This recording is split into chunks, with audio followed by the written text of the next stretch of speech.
Bueno, buenas noches. Les voy a hablar de Yamana 86, la primera expedición argentina en kayaks que unió Ushuaia, Cabo de Hornos, Ushuaia. Desde el año 82 comienzo a fabricar kayak SDK y simultáneamente a trabajar por la difusión y el desarrollo del kayak, viajando así por toda la Argentina. En el 85 ya hacemos una primera expedición en kayak por el canal de Beagle, superando ya mitos y resistencias que había que nos desaconsejaban hacerlo. Ya tenía la idea del Cabo de Hornos hacía varios años. Cabo de Hornos, extremo sur de América, luego el Drake más allá la Antártida, la unión del Pacífico con el Atlántico. Recordemos que estamos en la década del 80, año 85-86. Había otra tecnología, otras comunicaciones, otra indumentaria. Todo esto exigía una muy cuidadosa planificación en todos los aspectos. No podíamos dejar nada librado al azar. El equipamiento, el conocimiento de la geografía, el lugar, el clima. Y lo más importante, la integración del grupo humano. Solo yo los conocía. Entre ellos, hasta ese momento, algunos se conocían poco, otros directamente no se conocían. Era una gran responsabilidad. Había que compatibilizar los caracteres y las personalidades. La técnica se puede aprender. Uno no puede modificar a la persona en poco tiempo, o nunca quizás. Finalmente integraron la expedición Rolf Pirileo, que tenía 26 años, Luis Mac, 24, ambos de Ushuaia, Tino Peralta, de comandante Piedrabuena, con 41 años, Adrián Domínez, sueco, que se integró a último momento, de 26, Ricardo Krzyzewski, quien les habla, de 35 años. Estábamos en la región que originalmente habitaban los indios Yamana. Ellos sabían interpretar, leer los signos de la naturaleza como lo hacen los vaqueanos en el campo. Esa es la información que necesitábamos. Cómo interpretar los signos de la naturaleza que nos avisa de los cambios en una región como el archipiélago fueguino, donde los cambios son bruscos, a veces casi instantáneos. La prioridad absoluta, por supuesto, ha sido siempre la seguridad. La idea es salir y regresar todos en kayak. Si se puede, se cumple todo, y si no, regresamos. La consigna era siempre esperar lo mejor, pero estar preparados para lo peor. Finalmente, la ruta autorizada fue Ushuaia, Puerto Williams, Paso Picton, Puerto Toro, Paso Gore, Bahía Nassau, Grupo Ullaston, Isla Herschel, y por el lado oeste dimos la vuelta a la isla de Hornos, regresando por la misma ruta. Finalmente, el 14 de marzo, iniciamos la navegación. La presión era grande en todos. Muchos de quienes nos despedían pensaban que era una locura y que no íbamos a volver. Nosotros estábamos tranquilos, aunque cada uno en su fuero íntimo quizás tendría sus dudas también. Yo jamás tuve mis dudas con respecto a esto y nunca pensaba en poner en riesgo a nadie. Entonces, el 14 de marzo, con la despedida de mucha gente, amigos, familiares, llorando, pensando que no nos veían más, partimos con buen tiempo, hicimos la primera parada en Remolinos. El otro, al día siguiente, ya nos castigó, cambió el tiempo, amaneció nevando con una temperatura muy baja. Bueno, así llegamos a Puerto Williams, donde cumplimos con las formalidades, la entrada a Chile, la ruta autorizada, las instrucciones de las autoridades navales chilenas acerca de comunicarnos en todos los puestos y que ellos iban a estar a su vez en alerta por si se necesitaba algo. Salimos de Puerto Williams por el Paso McKinley del canal Beagle, hicimos noche en las islas Holger,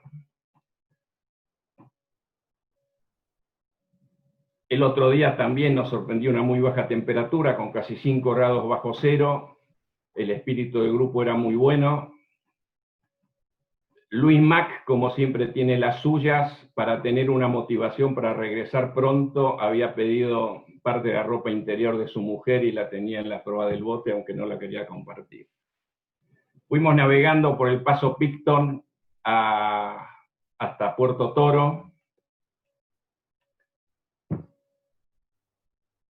Ya en Puerto Toro, gracias a las charlas que tuvimos con los pescadores de Centollas, que ellos nos dieron la información clave precisamente de cómo interpretar,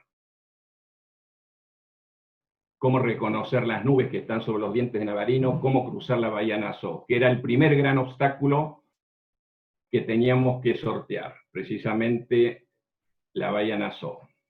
Eso nos tenía siempre un poco preocupados, ya que son 30 kilómetros de norte a sur, con una corriente oceánica de oeste a este de 1,5 nudos más o menos.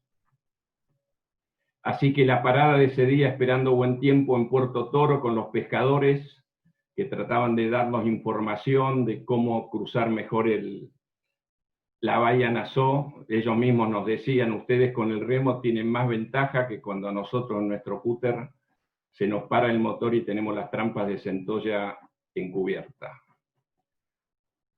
Tuvimos la ventaja de recibir de ellos centolla y tener nuestras buenas comidas preparadas con centolla fresquita. Así de Puerto Toro navegamos al sur, parando en las Islas Mariotti, Punta Yaul.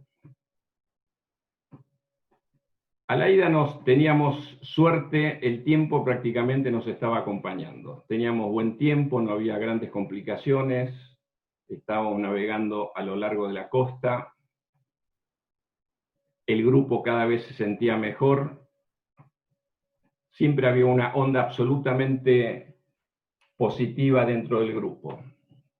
Inclusive en los islotes Mariotes el sueco se desvistió, se enjabonó, se metió en el agua, después el agua no le lavaba el jabón. Bueno, son esas cosas que pasan.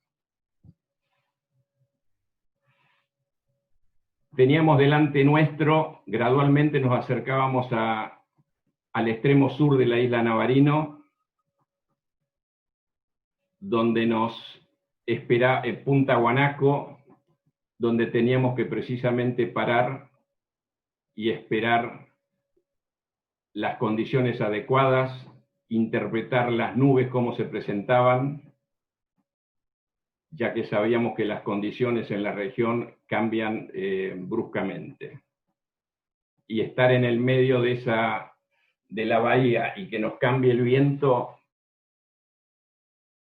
para el lado nada, el mar abierto directamente. Había unos islotes a los que tendríamos que llegar a apuntar. Así que mirábamos el horizonte y bueno, afortunadamente al otro día se dieron las condiciones y decidimos cruzar. Como suele suceder, el diablo mete la cola y no pudimos comunicarnos con el puesto chileno de Cabo Ross para avisarle que comenzábamos a cruzar. Los 2 handy que estaban en uso se quedaron por el frío, perdieron las baterías. Así que cruzamos.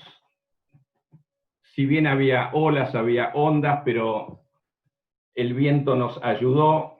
Prácticamente en 4 horas y media cruzamos, lo que realmente nos levantó mucho el ánimo, porque algo que considerábamos complicado, la naturaleza nos había ayudado. Paramos en el refugio de la Armada Chilena.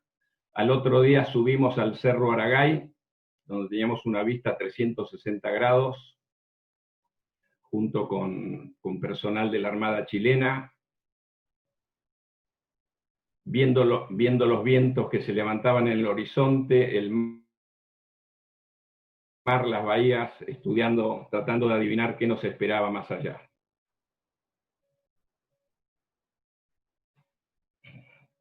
Partimos de Cabo Ross, bordeando las islas, la isla Wollaston por el este, cruzando Hateli, Bahía Scourfield, Punta Eliana. En Punta Eliana hicimos una parada, nos seguía ayudando las condiciones del tiempo y estábamos viajando realmente tranquilos, sin mayores dificultades. En Eliana se acerca a nosotros, nos encuentra un velero francés, el Jonathan Livingston, que también estaba guarecido en esa zona esperando buen tiempo para dar la vuelta a la isla de Hornos, que curiosamente terminó haciéndolo el mismo día que nosotros. En esos refugios donde nosotros parábamos eran lugares que había todavía trincheras, lugares que estaban preparados, la que afortunadamente no sucedió, lo que en el 78 había sido casi una guerra con Chile. En este momento eso nos servía como refugio para los diferentes momentos. Así que de Eliana seguimos navegando, cruzamos los islotes Peralta, islotes Adriana, entramos en la bahía Arquistade. Ahí comenzamos a ver la onda que entraba, se filtraba entre las islas, a ver la onda muy grande. De hecho, en un momento Luis Mack estaba navegando pegado a la costa, pasó la onda y el kayak quedó, no sé, bastante afuera, no sé, 1 metro fuera del agua, arriba de una roca haciendo equilibrio. Después vino una onda siguiente y lo bajó. Nos sorprendió a todos. Así fuimos llegando hasta Punta Dublé, que estaba el refugio Copihue, donde teníamos que esperar también para dar la vuelta a la isla de Hornos. Era el último punto que íbamos a tener antes de tirarnos a dar la vuelta completa a la isla.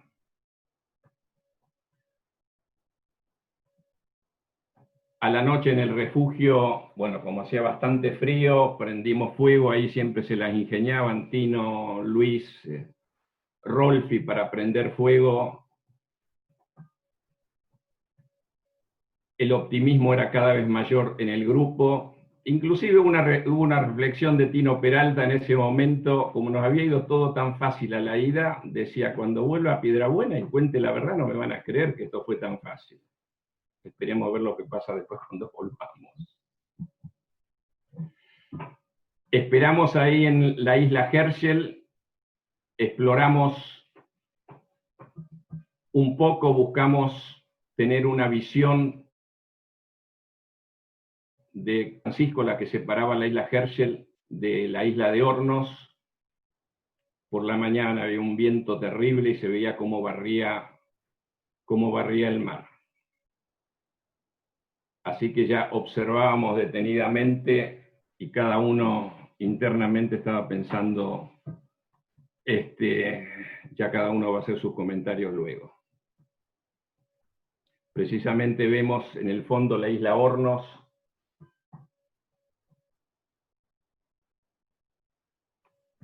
y todos concentrados pensando hasta que se dieron las condiciones. Esperamos al día siguiente. Iniciamos la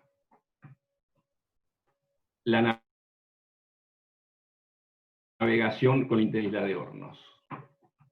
No teníamos absolutamente ninguna información de qué es lo que pasaba en el lado oeste de la isla de Hornos, o sea, frente al cabo mismo de Hornos. La información que nos daba el puesto de la Armada chilena de la isla Hornos no tenía vista directa sobre qué pasaba porque era una información visual. Así que cuando salimos de la isla Herschel, ahí nos enfrentamos por primera vez a esas grandes ondas oceánicas. El grupo siempre estaba muy optimista, cantando, silbando, diciendo cosas cuando empezaron a ver esas gigantescas olas que yo digo parecía que la cordillera de los Andes estaba en movimiento, se nos venía encima. Todos se enmudecieron. Sacar una foto, no había las cámaras que hay hoy en día, realmente costaba mucho. Yo tenía una cámara Nikon muy pesada, a veces era necesario que alguien, otro kayak, me sostenga para que yo no me dé vuelta. Y algunas directamente era sacarla al azar y ver. Por eso la calidad de las fotografías no es tan buena como que podían llegar a ser hoy. En los 2 años. Así fuimos pasando Rocas Catedral, estábamos relativamente quizá demasiado cerca de la isla y el reflejo de las ondas hacía que se generaran picos muy altos y eso hacía que en momentos había kayaks que estaban unos metros arriba de nosotros, otro más abajo y momentos que uno se quedaba sola. Finalmente, el día 24 de marzo a mediodía, estuvimos frente a la isla de Hornos, lo comunicamos a la Armada chilena. El grupo quería bajar lo antes posible, bajamos en Punta Espolón y dimos la vuelta a la isla y entramos por el lado este que está protegido por Caleta León. Ahí dejamos los kayaks, el otro día estaba malo para navegar, así que nos quedamos, se aprovechó para subir al Cerro de Hornos. Ese día un avión de Tierra del Fuego nos sobrevoló, tiró unos víveres. Sé que en ese avión iba el oficial Osvaldo Aguirre, que va a estar hoy con nosotros, nos va a hacer un comentario. Katia también estaba, y no sé, algunos más también. Querían que naveguemos por el Cabo de Hornos ese día, que estaba hecho un infierno. Más vale que una vez que uno lo hice no queríamos saber nada. Así que nos fuimos caminando, bordeando la isla con la compañía de suboficiales chilenos, ya que una parte de la isla todavía tenía campos minados, que estaban muy bien señalizados, todavía en esa época, vestigios de la casi guerra con Chile. Así que subimos a la isla de Hornos, pudimos ponernos al lado del faro de Hornos como punto referente del extremo sur del continente y ver justamente la unión de los dos océanos, y yo ya estoy imaginando más allá de la Antártida.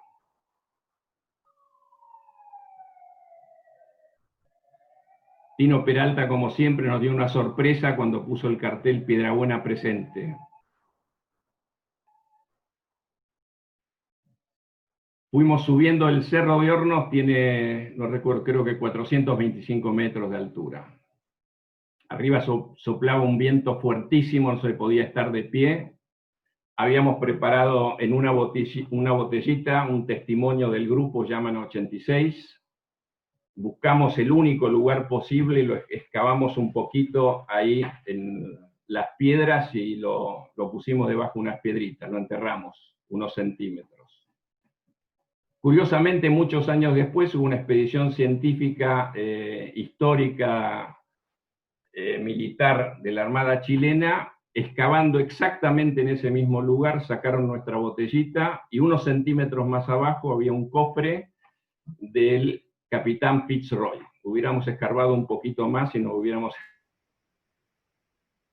encontrado con esa sorpresa. Esto figura en un documento que está en un museo, creo, en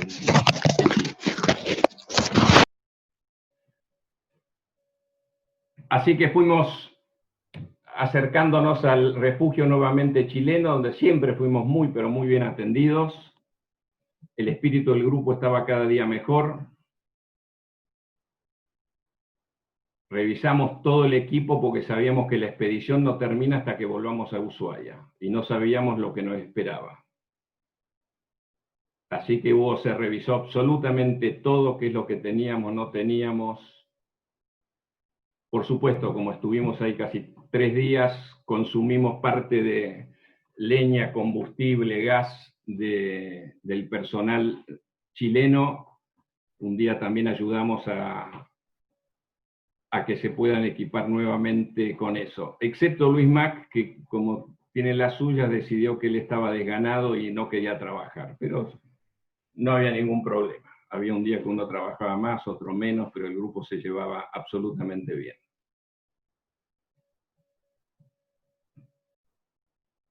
Pero todos sabíamos que había que emprender el regreso y queríamos volver remando en kayak. Así que tuvimos un primer intento desde Caleta León, pero como es la región que cambian bruscamente las condiciones,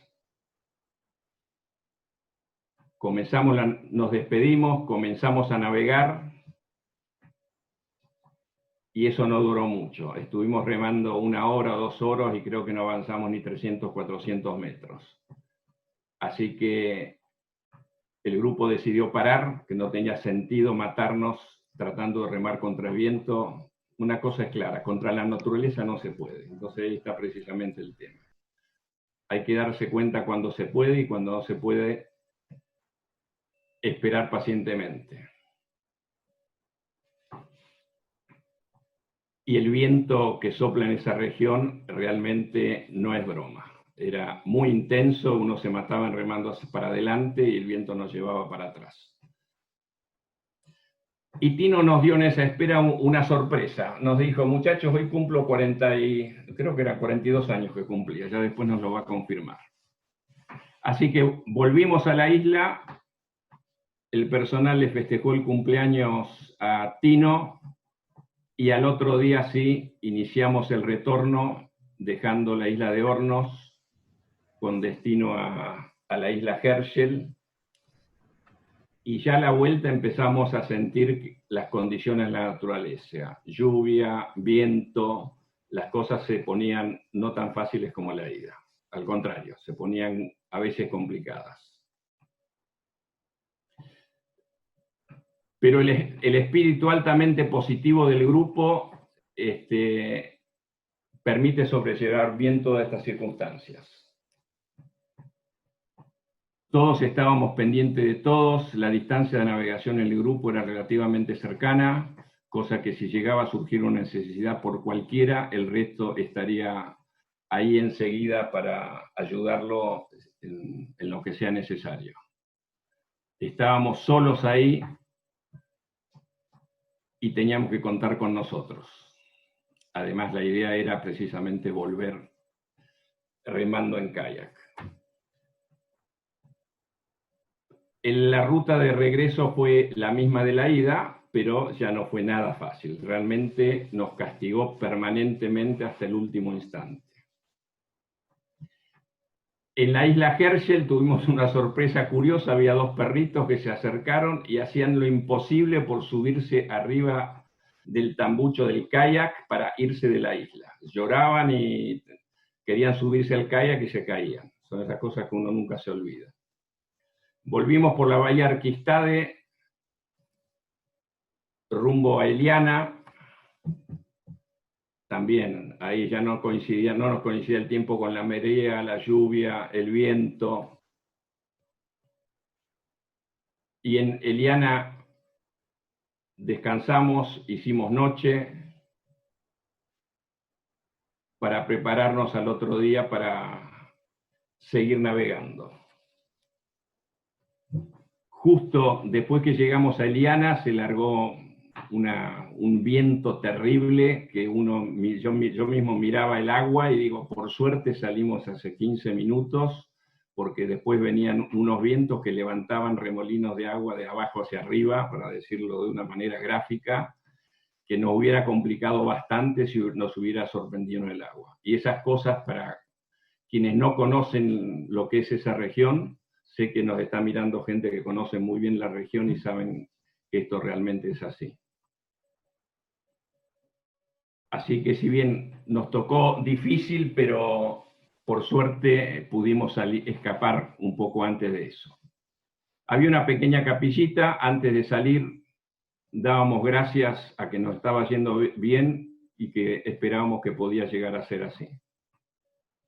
A la vuelta cruzamos Scarfield en Hatteley, intentando cruzar la bahía, cortarla por la ruta más corta. También nos sorprendió un viento fuertísimo y creo que estuvimos remando como una hora contra el viento para no movernos del lugar, para evitar que nos lleve mar adentro. Fue un momento así de mucha intensidad, en esfuerzo físico y tensión, pues había que evitar que el viento nos sacara de la costa de las islas. Pero esas son cosas que suceden en esa región. Y después calmó, quedó el mar hecho un aceite. Recuerdo que Rolf y yo hicimos el rol ahí de contento que estábamos, porque por suerte nunca tuvimos la necesidad de hacerlo por obligación. Así que seguimos navegando por el lado este de la isla Wollaston, tratando de llegar a Cabo Ross, donde sí sabíamos que nuevamente nos esperaba el el otro punto complicado de esta travesía. En todo el estudio y análisis muy profundo que hicimos con el grupo de esta travesía, uno trata de acotar al máximo el margen de riesgo que se está corriendo y tratar de evitarlo en lo posible, o acatarlo al máximo. Precisamente, uno de esos puntos era la Bahía Nassau, que eran 30 kilómetros en línea recta, y a la vuelta ya la cosa no fue nada fácil. Pensábamos parar cada hora y media para comer algo, para tomar algo, y veíamos que el viento aumentaba en intensidad, y decíamos, ¿qué hacemos, muchachos? ¿Paramos? No, seguimos. Estuvimos remando 7 horas sin descansar, nadie quería parar, hasta que vimos el pescador, el barquito de pesca, que nos marcó, nos invitó a tomar un café, que por supuesto todos aceptaron. Luego nos prestó ahí nos dieron unas centollas para que comamos. Hicimos noche en los islotes Mariote. Ahí se ve como Peralta lleva una cacerola que nos prestaron para poder cocinar las centollas. Y al otro día reiniciamos el camino rumbo a Puerto Toro. Ya habíamos superado los puntos más difíciles de esta travesía, pero así todo, el tiempo como siempre es cambiante. Entonces nos acercamos a Puerto Toro, donde fuimos nuevamente muy bien recibidos. La capitanía ahí nos dieron una casita que tienen para su personal, y al otro día emprendimos la marcha nuevamente hacia Paso McKinley, o sea, el canal de Beagle, Paso McKinley. Tuvimos que esperar un par de horas a que calme el viento hasta llegar a Puerto Williams, donde fuimos muy bien recibidos. Nos alojaron en una pensión de lujo que había, la Hostería Bulaya. Nos recibió el comandante del área naval Beagle, no sé el nombre correcto, y nos otorgaron el ansiado certificado de que habíamos cruzado el Cabo de Hornos, circunnavegado la isla de Hornos en kayak, que es un recuerdo imborrable para cada uno que lo haya hecho en forma deportiva. Así que nos despedimos de Puerto Williams y nos quedaba cruzar el Beagle, esos alrededor de 6 kilómetros que nos separaban de Puerto Almanza, donde ahí sí que ya estaba el guardacostas, con el capitán Osvaldo Aguirre en ese momento a cargo del guardacostas. Y bueno, la televisión, algunos familiares, amigos, hermanos. Ahí el indio nos prepararon un excelente asado, que uno siempre como argentinos, buenos argentinos que somos, lo estábamos extrañando. Y había que seguir camino, nos faltaban todavía en kilómetros, más de 50 kilómetros para llegar, o alrededor de 50 kilómetros para llegar a Ushuaia. Así que a la tarde seguimos navegando con rumbo a Remolinos, donde hicimos noche. Al día siguiente, un día muy tranquilo, planchado, inclusive entre nosotros decían no nos apuremos demasiado porque esto está muy fácil, lo poco que nos falta en llegar hacia Ushuaia. Vicente Padín se acercó con su barquito, Rolfi, después le voy a decir, no recuerdo el nombre que era, con turistas, y bueno, nos invitó a un café, facturas y demás. Era toda una sorpresa ver 5 kayaks volviendo el Cabo de Hornos. Cuando lo decía parecía un chiste.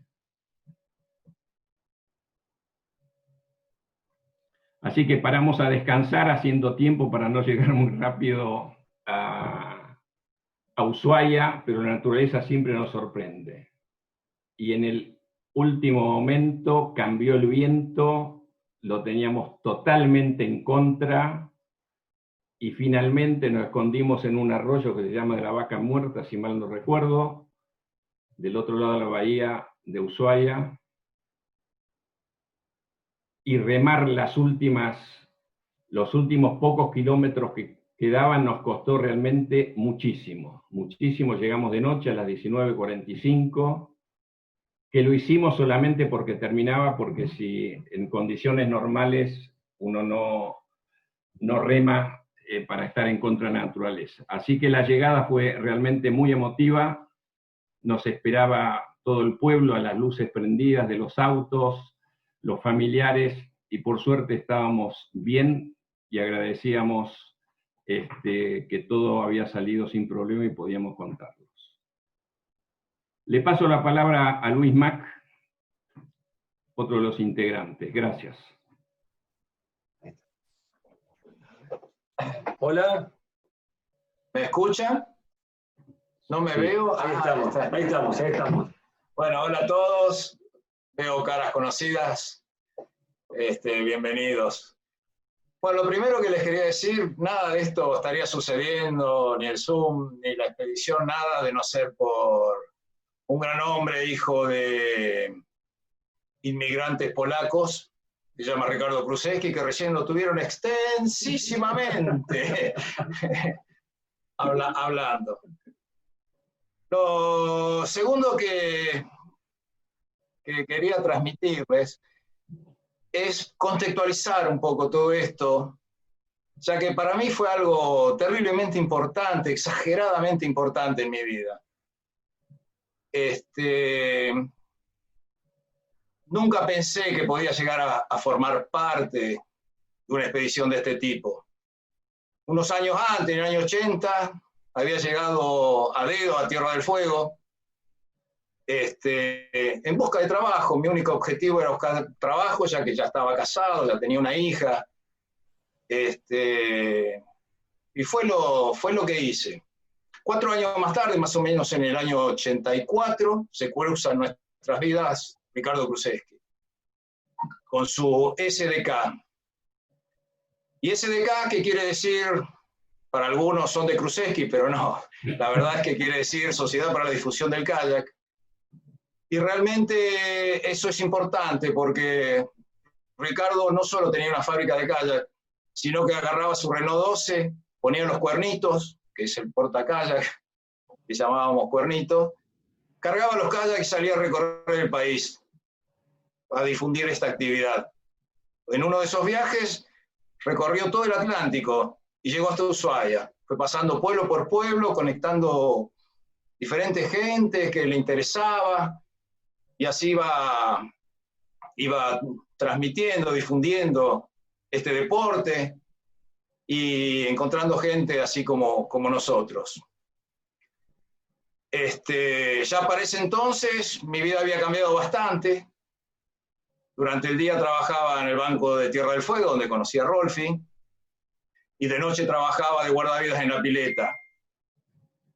Y bueno, cuando quedaba algún momentito, alguna cosita, si me invitaban a navegar, o ir a esquiar, o salir al campo, es todo lo deportivo que podía llegar a ser yo en esa época.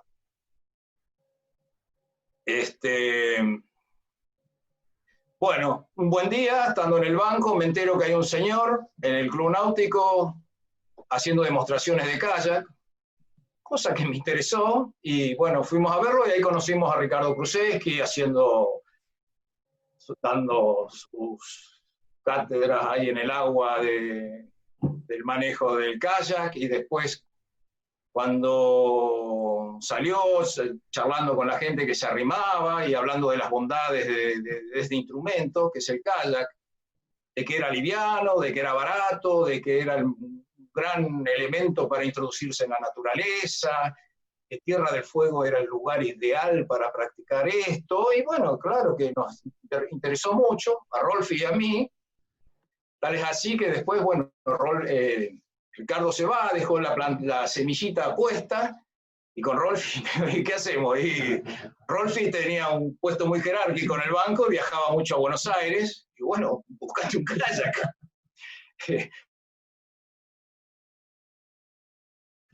Bueno, así, el primer viaje que fue, consiguió un kayak, lo mandó por camión. La cuestión que llegó el primer kayak a Ushuaia. Por suerte yo trabajaba de guardavidas en la pileta, en el horario nocturno, que iba poca gente, así que llevamos el kayak a la pileta y empezamos a hacer las primeras, sin tener cero conocimiento de cómo se manejaba, cómo era la cosa. Bueno, un poco ahí charlando, Rolfi viajaba mucho a Buenos Aires, preguntaba, Y acá cuando no veíamos cómo seguir, hasta por teléfono, me acuerdo, Rolfi llamaba por teléfono y preguntaba, che, hicimos esto y no nos salió. Con el teléfono del banco. Con el teléfono del banco. No había celulares, no había nada. Sí. Bueno, Ricardo siguió viniendo mucho, se enamoró, yo creo, un poco de Tierra del Fuego, y siguió viniendo mucho, así que fuimos entablando, él hizo algunas expediciones más con unos amigos de Buenos Aires, nos fuimos conociendo.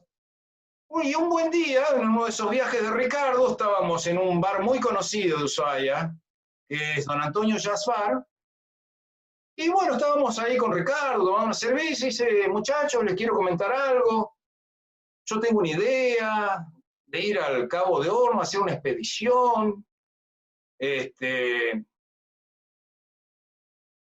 nosotros pensábamos que estaba hablando de, bueno, será gente de Buenos Aires, europeos, y dice, para mí sería muy importante hacerlo con gente de acá, con gente local, gente de la Patagonia.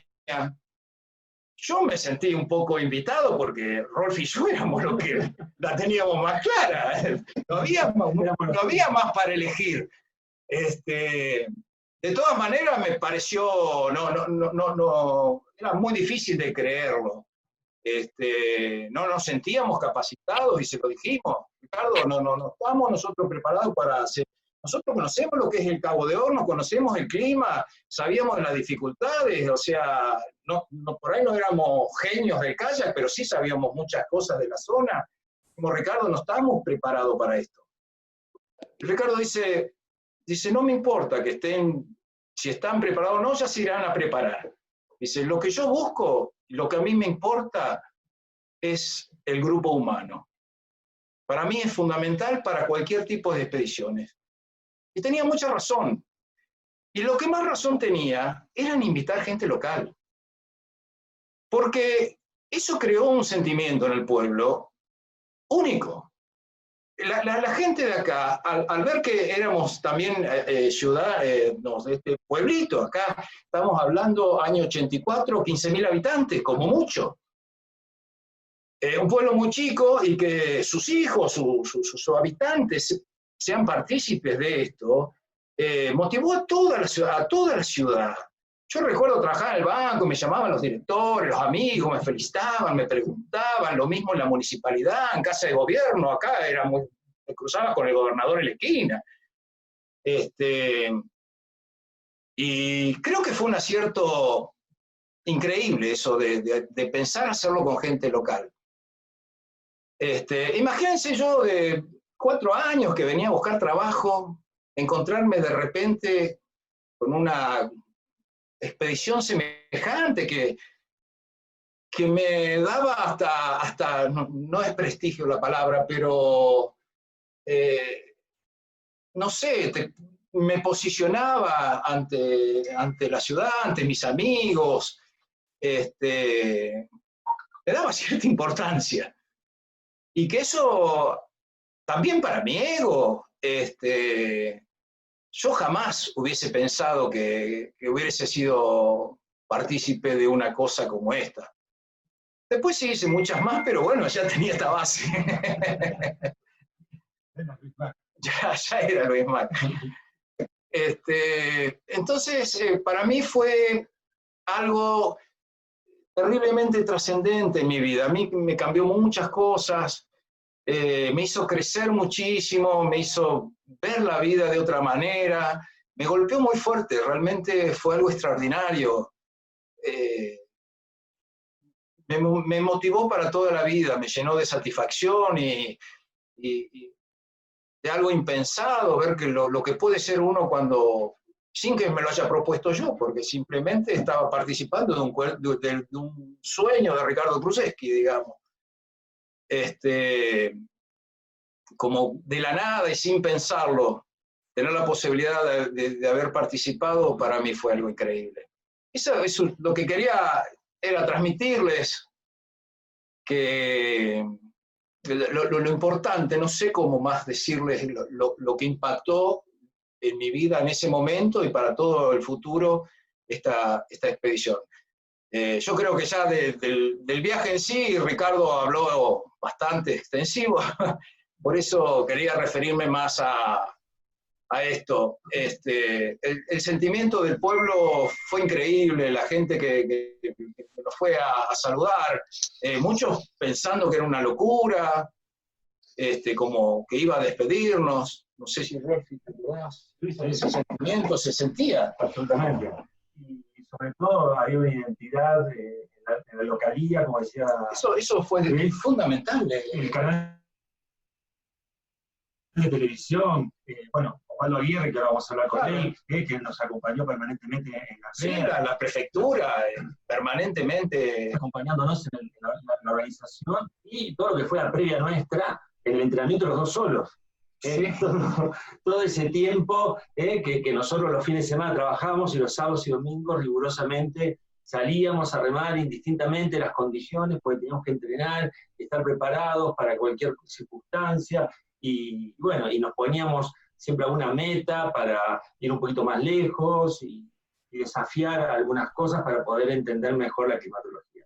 Tengan en cuenta los chicos que era Ushuaia, un pueblo de 15.000 habitantes, una ciudad, llamémoslo como quiera, que todos éramos muy conocidos y cualquier novedad de estas se corría rápidamente, todo el mundo se enteraba de lo que estábamos haciendo, y tuvimos, la verdad que creo que si Ricardo hubiera venido con unos amigos de él de Buenos Aires o de otro lado, no, el poblador de Ushuaia no lo hubiera vivido con la profundidad que... Sí, absolutamente. Y el otro tema es que hubiesen tenido por ahí una noticia internacional o lo que fuera, pero en la localía y en lo que queda hoy en día todavía hay gente que recuerda este viaje, gente que lo ha vivido, que de vez en cuando nos comenta, y recuerda, la FACIN, el club de acá, hace un encuentro los 24 de marzo, que es el día que nosotros tiramos el Cabo de Hornos, en una regata de encalla que se llama Yamana, especialmente buen recordatorio de la fecha en que nosotros hicimos el viaje. Y bueno, hoy, como yo les comentaba en la charla anterior, hay una actividad muy importante en Kayak en Ushuaia, que creemos que quizás nosotros en su momento, cuando empezamos, Luis, con la escuela, ¿te acordás? En la pileta, y después dejamos por distintas circunstancias, hoy es una realidad, y bueno, nosotros fuimos en aquella época, en la década del 80, los primeros que empezamos con esta historia, y por suerte hoy hay gente que el fin de semana lo toma como una actividad recreativa, social, y se ha tenido conciencia de la seguridad y de los riesgos que significa remar en esta zona. Todo nació con SDK. Yo quiero ya terminar agradeciéndoles una vez más a Ricardo Krusevsky. No sé si alguna vez le dije lo profundo que me había tocado y lo que me había servido en mi vida haber participado de esto, se lo agradezco profundamente. Ricardo no solo difundió el kayak, en cada pueblo que fue consiguiendo adherentes, después nos unió a todos, nos tenía, o nos juntábamos en San Rafael, nos invitaba a Madrid, o íbamos a Mar del Plata, y Ricardo congregó unas 200 personas que estábamos permanentemente en contacto. Nosotros acá también invitamos, vinieron de todo el país a navegar. Fue una época maravillosa, y SDK y Ricardo Krusevsky, muchas gracias. Gracias. Bueno, no sé si estará Tino presente, lo conseguimos. Tino, si estás, contestanos. Si no, Rolfi, seguí vos. Bueno. Seguimos como... Seguimos en esta charla de café acá. No sé, yo creo que ni vos sabías lo que yo iba a... No, porque aparte nuestra relación es así, o sea, esto es en vivo. Esto es un reality, es así. Yo por ahí quería comentar un poquito algo que vivimos en estos dos momentos. Una, la previa, como yo comenté en la charla anterior, mi amigo de la expedición, que fue Luis, con el cual nosotros fuimos formando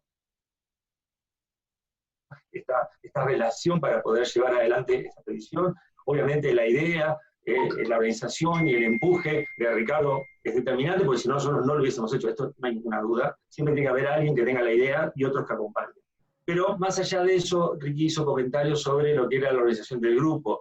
Luis dijo lo importante que era la gente. Y la verdad es que el grupo se terminó de ayornar a lo largo de la expedición. Nosotros con Luis nos conocíamos nuestras mañas, sabíamos nuestros tips para remar en las distintas condiciones, nos conocíamos cómo estábamos cada día y sabíamos si estábamos bien, mal, si teníamos miedo, si estábamos asustados o si estábamos cómodos. Al día de hoy seguimos teniendo una conexión impresionante, fue para siempre. Lo que sea. Sí, la verdad que vamos a la montaña y es lo mismo. Es así. Y eso se formó en espacios especiales. Pero realmente al resto del grupo, con Tino personalmente yo no había remado nunca, sí con Ricky, sí con Adrián, pero con Tino no. Y no sabíamos cómo íbamos a organizarnos. Éramos 5, no éramos Luis y yo solos. Y había que tomar decisiones sobre si hoy salir o no, cómo va a estar el viento, porque la decisión se toma en tierra y después en el agua no se discute. O sea, en el agua se pone el objetivo o se vuelve, pero no hay discusión de si estaba bien o está mal. Y esas charlas en tierra eran totalmente constructivas y respetuosas. Sobre todo entre nosotros nos respetábamos mucho cómo nos sentíamos en cada momento. Y en esto quiero hacer esta característica porque nosotros teníamos las ganas de hacerlo, teníamos un objetivo de hacerlo, pero sabíamos que el hacerlo no dependía de nuestras decisiones. No dependía del clima, no dependía de las condiciones, dependía de las buenas decisiones que nosotros tomáramos en tierra para aquellos lugares donde los cruces eran difíciles. Ustedes vieron recién las fotos. Las fotos, el único fotógrafo era Ricky, no teníamos apoyo, no teníamos nadie que nos acompañara, y el único que tenía una cámara para agua era Ricky. Y las fotos que pudo sacar Ricky son aquellos lugares donde se podía sacar fotos. Las mejores fotos indudablemente no están, porque habrán sido en esos lugares donde no podíamos ni soltar el remo, ni mirar al costado, ni pensábamos en sacar una foto porque no estaban dadas las condiciones. El viaje tuvo de todo, pero sobre todo tuvo este grupo que nos fuimos ayornando. Disculpa, sí. Es muy importante lo que está diciendo Rolfi. Muchas expediciones o cosas que la gente se puede imaginar de otras expediciones, hay quienes lo filman, quienes lo acompañan. Nosotros un poco el espíritu era nosotros, el kayak y el equipo y nada más, como lo dice él, y ni siquiera, por supuesto, ni cerca de la tecnología que hay hoy. Claro, no teníamos... Pero me parece muy importante que destaques el hecho de que realmente estábamos solos, si bien teníamos 2 radios, que cuando más tuvieron la batería, pero me parece muy bien que lo destaques. Nosotros, por ejemplo, con Luis, cuando salíamos, mirábamos mucho las nubes, el viento, el tiempo entre la nube y la ola y cuando venía. Y nos dieron algunos consejos los marineros, sí, los pescadores. Cuando todos nos dieron los tips. Sí. Ustedes miren esto, fíjense en tal hora. Sale el viento noreste, se fijo, si se pica o plancha la ola. Tampoco existían los pronósticos que uno puede llegar a tener hoy en día en el cielo. Rolfi, te voy a... Porque justamente están los dos. Uno que previo a la expedición, porque no estaba tan sencillo, tuvo una posibilidad de navegar para conocer el Cabo de Hornos y cuando volvió, medio que hasta renunció del grupo. Así que comentalo. Por suerte después vino el optimismo de Luis Mac, que dijo que era una pavada y él lo dirá por qué dijo eso y desde dónde lo vio. Comentalo, Rolfi, tu navegación con el Fortuna. Estas son las 2 caras de la moneda que son parte de la misma moneda, ¿no? O sea, Luis y yo, o sea, es como que funcionamos de esta manera. Nosotros salíamos habitualmente los fines de semana y había más viento, menos viento. Es más, en un par de esas salidas rompimos un par de palas que te las mandábamos, Ricky, como testeadas para que buscar después que sean multilaminadas y no rígidas. Bueno, un montón de cosas que nos iban pasando y te íbamos contando. Eso hacía que nosotros tuviésemos una relación como para poder entender lo que pasaba. Y yo había remado un par de veces antes con Adrián de Domínguez, que era bastante distinto a la idiosincrasia nuestra. Era mucho más organizado, protocolar, metódico, planificado, y nosotros éramos más... Bueno, venían de una cultura europea, nosotros éramos sudacas. Y nosotros teníamos una intuición, más que nada, para decir, vamos y no vamos, y cuando íbamos, íbamos. O sea, no teníamos filtro cuando tomamos una determinación. Es así que nos bancamos mucho más los tiempos, vientos, etc. Bien. En ese momento estaba el Fortuna, el yate Fortuna de la Armada, el de madera, con los chicos del Liceo Naval, y estaban haciendo viaje de instrucción por el sur argentino. Habían hecho el de los Estados y habían parado en Ushuaia. Uno de sus destinos era el Cabo de Hornos. Estaban parando en el Club Náutico Ushuaia. Como invitación de cortesía, invitan a tres personas del Club Náutico de Ushuaia a ir al viaje al Cabo de Hornos para ver y compartir la experiencia. En el club me eligen a mí. Yo en ese momento estaba sin trabajo, había renunciado al banco, y entonces me eligen a mí y medio, no sé bien cómo me eligieron a mí, pero yo fui.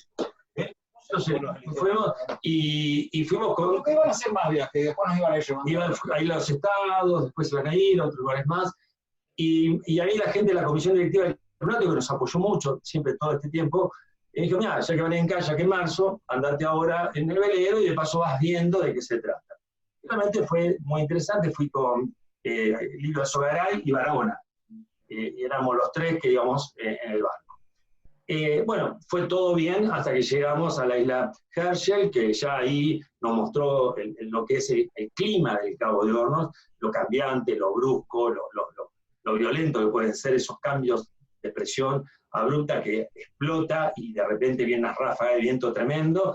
Es difícil explicarlo en palabras cuando uno tiene que estar ahí y siente hasta el ruido de cuando esa variación de presión explota y golpea el viento, y las ráfagas rebotan con los paredones, y se forman esos remolinos de viento y empiezan las olas gigantes.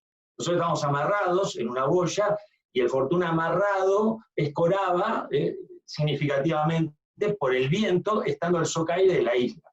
Hay una decisión de ese momento del paisa, el capitán San Pietro, de zarpar y tratar de virar el Cabo de Hornos a la noche.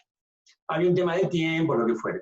Bueno, la carta de navegación en la bahía Arquistade parecía un electroencefalograma, porque nosotros íbamos y veníamos de lado a lado y no podíamos avanzar nada, ni siquiera con el motor. Bueno, era todo muy, muy duro, porque toda la maniobra encubierta, con los molinetes a proa, hombro con hombro, los guardamancebos bajo el agua, rompía las olas arriba de la cubierta del barco, y yo estuve en la guardia hasta las 9 de la noche. Nos pegó una paliza tremenda. A las 9 de la noche estábamos entrando en Bahía San Francisco, que es al norte de la Bahía de Hornos, y está Herschel y Dessek al norte. O sea, son las dos islas del archipiélago de las Gulastón, y abajo está la isla de Hornos. Íbamos a entrar por ahí, que fue el recorrido que después hicimos en kayak. Íbamos a circunnavegar la isla de Hornos, que es lo que después hicimos en kayak, y virar a Hornos y volver. Imposible. Imposible. A las 9 de la noche, en Bahía esa, San Francisco, un oleaje tremendo, para Bahía de lluvia, viento, granizo. ¿Qué puede haber pasado? Se paró el motor, nos quedamos sin luz, y el capitán dijo, vamos a correr el temporal a palo seco. Entonces, abríamos las velas porque se habían roto 2 velas, se habían rifado una trinquetilla, la mesana, habían estallado y estaban guadalapeadas, estaban rotas, así que abríamos todo, y en cubierta quedó el capitán, el contramaestre, y quedé yo ayudando en la maniobra, porque los chicos eran del liceo y estaban cuidados. Bueno, fue terrible, la verdad. Quedado y recompuesto. Y sí, estábamos todos, o sea, uno ya trabajaba por instinto, entramos zombies, pero muy peligroso porque a veces por la borda de noche no nos veíamos. La barrenada, el timón pierde capacidad de mando, el barco tira irse a la orza, y bueno, marcaba entre 8, 10 nudos, 12 nudos la barrenada, y nosotros la verdad que era muy intenso manejar el barco, y nos turnábamos cada 5, 10, 15 minutos, porque la verdad que la tensión de estar era muy grande con el miedo de la vuelta a campo.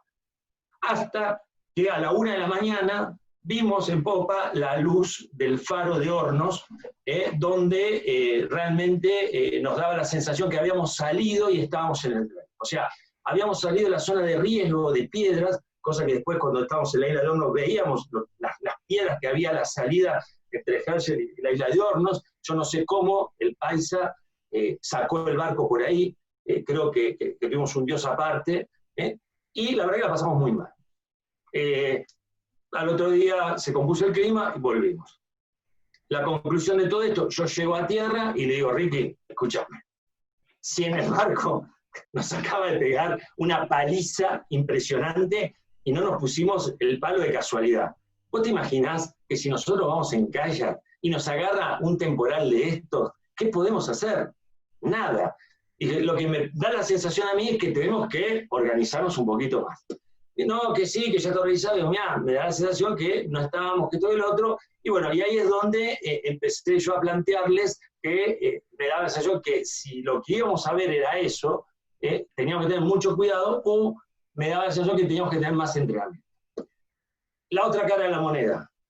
Bueno, yo unos días después me tocó hacer un sobrevuelo por la isla de Hornos, y bueno, siempre tuve tendencia a minimizar las cosas y soy un poco exageradamente optimista en todos los campos de mi vida.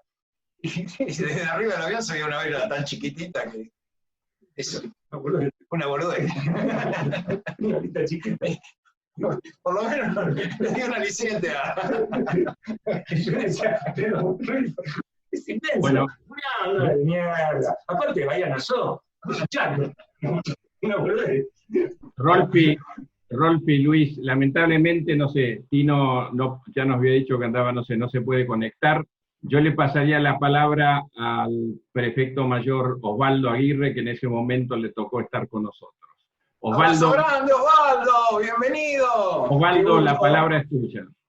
Qué gusto saludarte y permitirme hacerte una pequeña presentación. Osvaldo fue nuestro ángel de la guarda que nos cuidó desde nuestro territorio nacional mientras hicimos todo el viaje por el territorio chileno. Y mantenía informado a los amigos y a la familia, y llevaba los partes a la radio, era como nuestro papá. Sí, nos cuidó y nos fue a buscar a Almanza cuando llegamos, con un cariño y un afecto increíble. Veterano de Guerra de Malvinas, la verdad, una persona excepcional que tuvimos la suerte, que, como dijo Luis, que esta expedición nos hizo conocer como una de las personas más...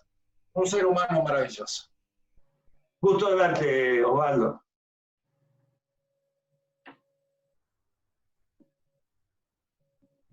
Habilita el micrófono. ¿Cómo están, jóvenes? La verdad que gracias. un gusto, después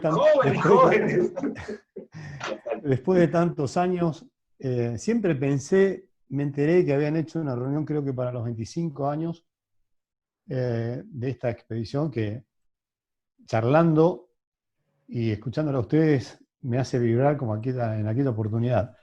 Las palabras tuyas fueron demasiadas, Rolfi, qué gusto verlas, y ahí al bigote también. Ha crecido con el tiempo ese bigote, espectacular. Así que cuando conocemos a Krusevsky, yo estaba en mi segundo año viviendo en Ushuaia, y acá tengo una foto en esta, a ver si puedo correr, de guardacostas, nada más que tiene la franja que en esa época creo que no la teníamos. De guardacostas es donde yo fui capitán. Había vuelto de Malvinas, como decía él, y la primera vez que va a la prefectura Krusevsky a intentar dar esta idea de que querían cruzar a ir hasta el Cabo de Hornos en kayak, nosotros lo miramos y decimos, ¿y de dónde salió? Pero yo venía con toda la fuerza de haber cruzado con un barco muy pequeño a las Islas Malvinas, hacía apenas 4 años, era también muy joven como ustedes, y la verdad que teníamos un jefe excepcional, el prefecto municipal Gianelli, que quizás todo llevó y se conjugó como para que realmente las cosas se den como se dieron. Tal punto que yo me puse encima esa camiseta, me he peleado con algunos superiores míos ahí, porque en realidad yo les decía, pero mire señor, es jurisdicción de Argentina, el problema va a ser con los chilenos. Y teníamos la suerte de que en ese momento había un comandante, que después fue comandante de la fragata Esmeralda, un capitán de navío, no me acuerdo el apellido, pero sí de Francisco. Francisco era un poquito más antiguo que yo, que era secretario privado. Y a partir de ahí, cuando las relaciones humanas se conjugan, las cosas salen como salieron. A tal punto que nosotros los acompañamos, los llevamos, fuimos, embarcamos en un vuelo, fuimos los que le llevamos la comida, estábamos nosotros a bordo, o sea que yo conozco el Cabo de Hornos, pero desde el aire. Me hubiera gustado algún día, bueno, ya estoy viejo ahora, no creo que pueda cruzar en vida el Cabo de Hornos. Pero la verdad que esto hizo y abrió los ojos a todos, porque el jefe, después que termina toda esta excursión, la verdad que para ustedes fue algo extraordinario, nosotros queríamos armar una reglamentación interna. Y la reglamentación interna era para autorizar a navegar en el Canal Beagle, que es totalmente diferente del resto de los lugares de la Argentina, donde se puede llegar a autorizar. Ustedes saben que no se expende carné, pero bueno, cada dependencia tiene que brindar, cada dependencia de prefectura, por lo menos las medidas mínimas de seguridad. Y el punto era que ustedes tenían que saber hacer el rol. Ese rol que comentaba, ¿no? Hoy que comentaba Rodolfo, y que eran expertos y que practicaban en la pileta y demás. A mí se me ocurre mandar una carta a un capitán del servicio guardacosta en Estados Unidos, de Norfolk, donde queríamos saber qué es lo que tenía implementado Estados Unidos. Por supuesto, yo no había seguido la vía jerárquica en este pedido, y como los norteamericanos son totalmente diferentes a nosotros, lo hicieron todo, respondieron, pero a través de la embajada, y quedé en evidencia. Pero bueno, esas son las cosas que nos marcan así a fuego a nosotros, los que abrazamos esa carrera de prefectura, que éramos parte de ustedes, porque nuestro objetivo era salvaguardar la vida, y eso era lo más importante. Así que la verdad que le agradezco muchísimo a Ricardo, que me llamó. Una vez lo encontré en el tren, yo estaba yendo a Tigre, y entonces esas casualidades de la vida. Yo sigo todavía prestando algo de servicio en prefectura en el Departamento de Veteranos de Guerra. Y bueno, estoy conectado con el edificio guardacosta y estas cosas. He invitado a varios amigos a ver si querían participar de esta charla, entre ellos Fabio Landricina, que fue y nos visitó en Ushuaia y que hoy se hizo fanático. Y sale todos los sábados a navegar en un kayak por el delta. Hasta 30, 40 kilómetros por día hace. Así que bueno, todo sirvió, Ricardo. La experiencia de ustedes, de Rodolfo, del señor Mac, hay que tratarlo ahora como señor, con esos mostachos que tiene, y les agradezco muchísimo. Para mí ha sido un honor haber brindado el apoyo a través de un guardacostas de la prefectura, porque sabía que estaban marcando un hito que va a quedar por el resto de los tiempos. No creo que ustedes se deben de olvidar, y siempre tienen que seguir fomentando esto, porque hay cosas en la vida que el hombre hace, porque puede, tal cual lo dice Barragán. Así que el mejor de los respetos, mi aprecio personal, por siempre, y acá estoy a las órdenes, y si algún día podemos juntarnos, bienvenido sea. Muchísimas gracias, Osvaldo. Gracias a todos.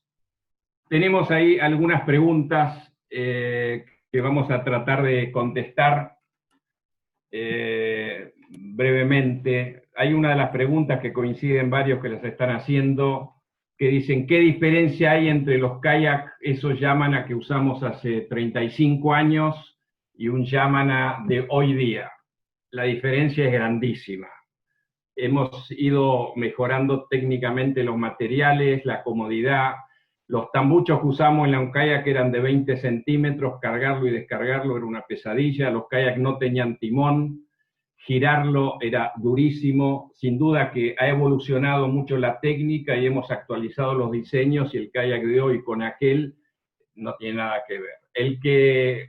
Uno de los kayaks que se usó el grupo, bueno, justo el mío, está en el museo, que Carlos Bairo, que creo que anda por aquí también presente, lo aceptó, y ya hace muchísimos años, hace casi 20 años, y está en el Museo del Fin del Mundo. El resto todavía debe estar navegando, el de Rolfi, el de Luis Mac y otros más. Rolfi, comentá brevemente la distancia que recorrió el grupo en total y cada día más o menos, para ir cerrando.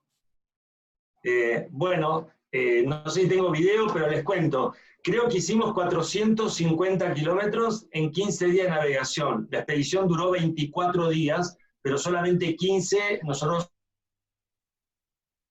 estuvimos remando. Los otros fueron días que estuvimos esperando clima, estuvimos esperando condiciones climáticas, y por ahí algún día de desgano estuvimos descansando. ¿no?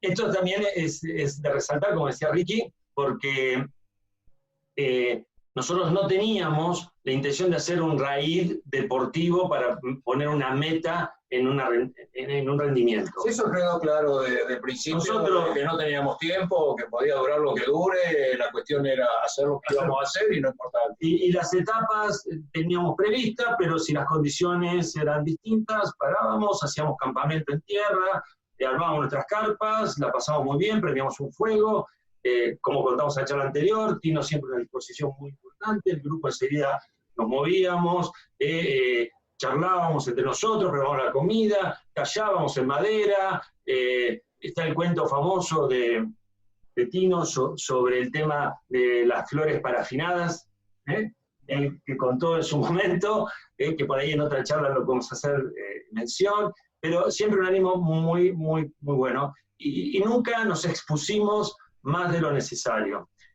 Simplemente quiero resaltar que nosotros charlábamos mucho en tierra, pero en un momento en que decidíamos tomar los botes y cruzar o hacer un cruce, como fue el primer cruce de Nassau, que nosotros estábamos con Luis arriba de Punta Guanaco, tirados cuerpo a tierra porque había mucho viento sudoeste, qué sé yo. Ahí es donde vimos parte de la flota inglesa y chilena que estaba haciendo práctica de tiro al sur de la isla Tono Nueva, una de las dos islas, y escuchamos, pusimos el radio para buscar la señal y escuchar alguna conversación, y de repente cambia el viento, sale el noreste, plancha el viento sudoeste, plancha la ola, y cuando con Luis vimos que los corderitos empezaron a desaparecer, qué sé yo, y se estabilizó, dijimos, mira, si en 40 minutos, una hora estamos en el agua, llegamos a cruzar a Cabo Ross.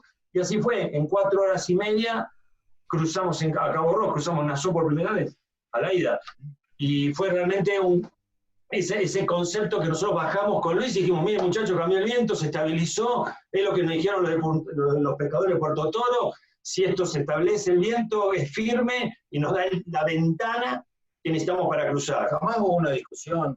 Dijimos, desarmamos el campamento. Charlas previas solamente, pero jamás llegamos a discutir algo que funcionó de una manera u otra de otra. Incluso cuando entramos al Ushuaia el último día, nos cagó a paz, estábamos acá en túnel, y había mucho viento, y queríamos entrar, y bueno, que entramos, que nos están esperando, que sí, que no, que sí, que no.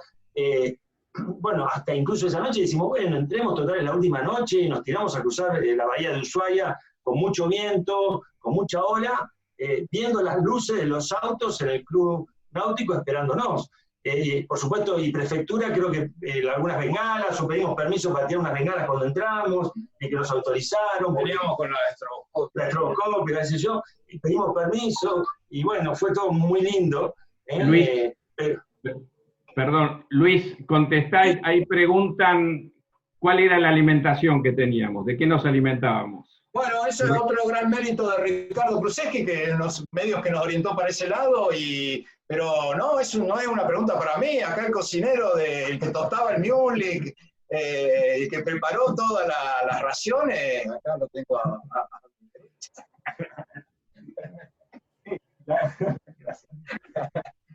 Comentalo, Rolfi. Preparamos, el mule es una mezcla de cereales que tiene frutas secas, tenía, bueno, germen de trigo, bueno, copo de maíz, avena arrollada, todo tipo de frutas secas. Exacto. Era muy nutritivo y era la posibilidad de que en poco espacio, algo muy nutricional.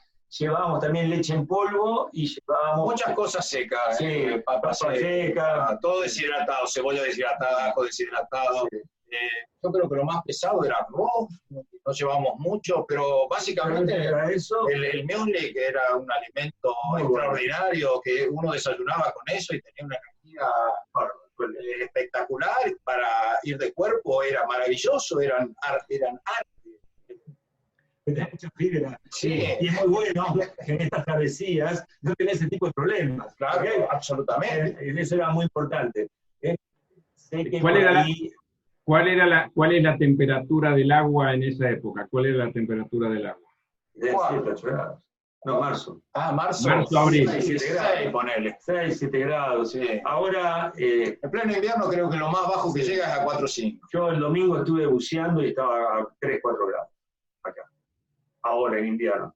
Hemos buceado con 0 grados, pero creo Para que ir, para ir Una cosa terminando. más que está quedando en el tintero, Ricardo, es el gran trabajo que tuviste que hacer en Cancillería. Recién veníamos del conflicto con Chile y 4 argentinos paseando por Picton, Lenos y Nueva. Era realmente muy difícil de conseguir y me consta que estuviste peleándola, pero muchísimo en Cancillería. Nunca hablaste esa parte. Sí, no, fue el gestionar el permiso a través de la embajada, llevó casi 8 meses, por suerte nos autorizaron, seguimos la ruta que nos autorizaron, porque obviamente yo quería una ruta más protegida, pero esa es la única ruta autorizada, así que hasta ese momento fueron los primeros argentinos y uno de los primeros del mundo, porque no sé qué puede haber, que fuimos y volvimos por la Bahía Nassau.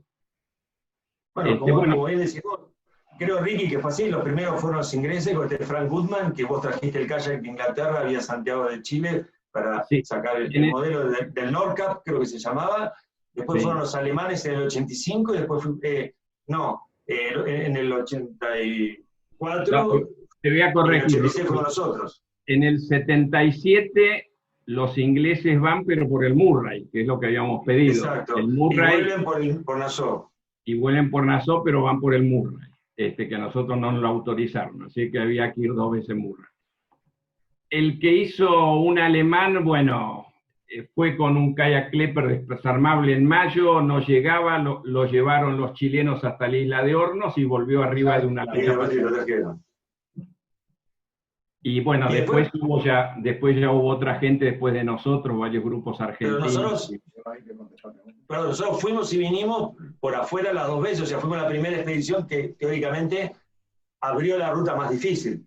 Totalmente, y en ese momento todavía nos permitieron hacerlo sin ningún tipo de barco de apoyo, cosa que posteriormente ya no permitían.